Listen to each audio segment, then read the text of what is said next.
Journey of FLEGT in Guyana formally started in 2012. But even prior to 2012, Guyana had already started discussions with stakeholders at operations that are similar to this, because it was recognized that we needed to have stakeholders as an integral part of this process if we were ever going to have a VPA that was credible, one that was achievable, and one that we could be proud of as a country. And so Guyana recognized the need to have a number of preparatory activities if the VPA was going to work. And one of the first things we recognized is, for the decision-making process to be best, we needed to have a multi-stakeholder approach to this entire process. And so this journey first began with us having brought together a number of stakeholders, which we call the National Technical Working Group.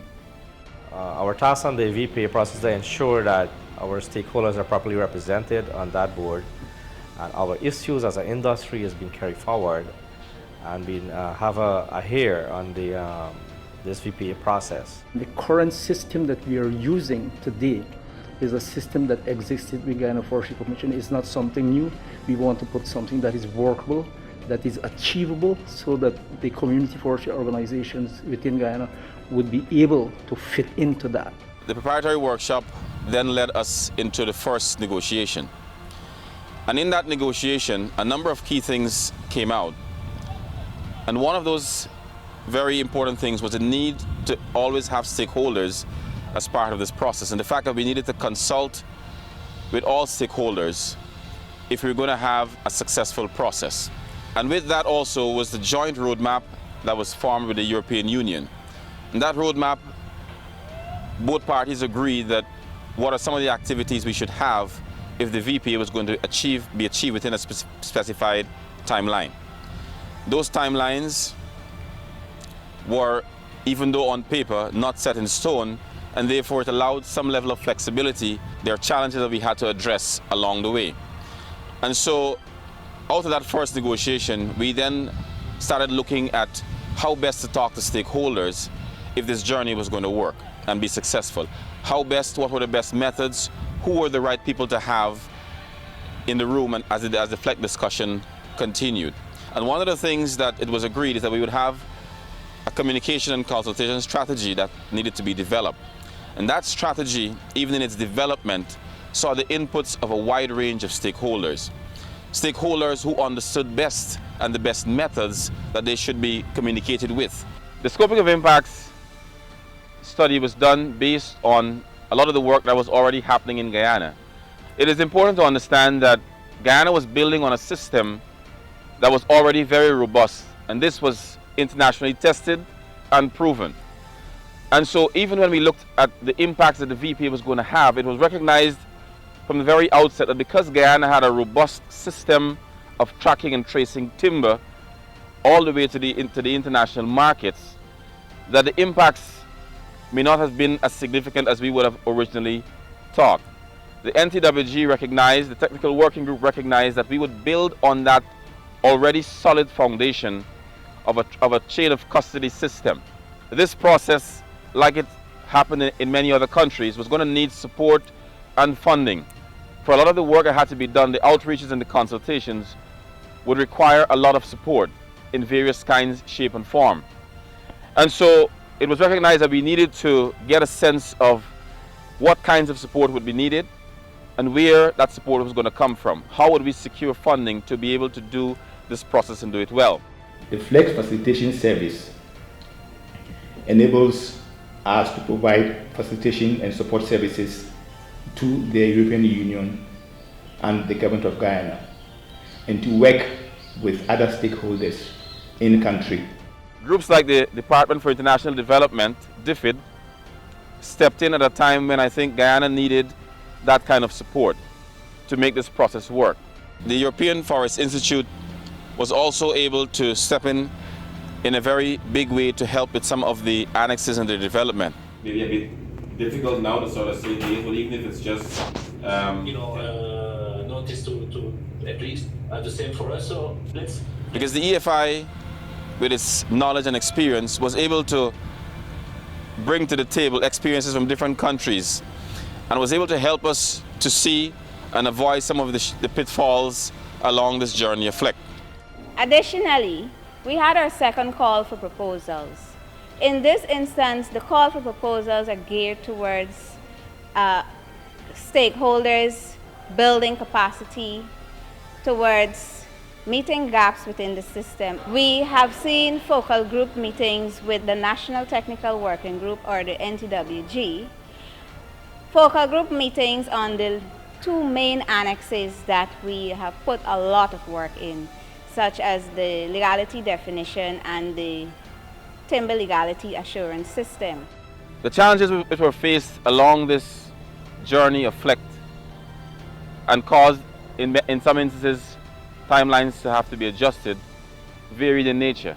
And one of the biggest challenges that was faced in a country like ours is the location of a number of our stakeholders. Key stakeholders were not central, they were not close to the city. And so it was recognized that we needed to go to various locations and spend time at those locations and be able to explain what the process was and how it was going to be and what were the challenges and changes that would have come when the VPA became a reality. One of the things we did as well along this journey was take a lot of the technical aspects of the VPA and produce manuals, documents, flyers, videos that were very simplified, that were built on language and simple language that the average stakeholder could understand.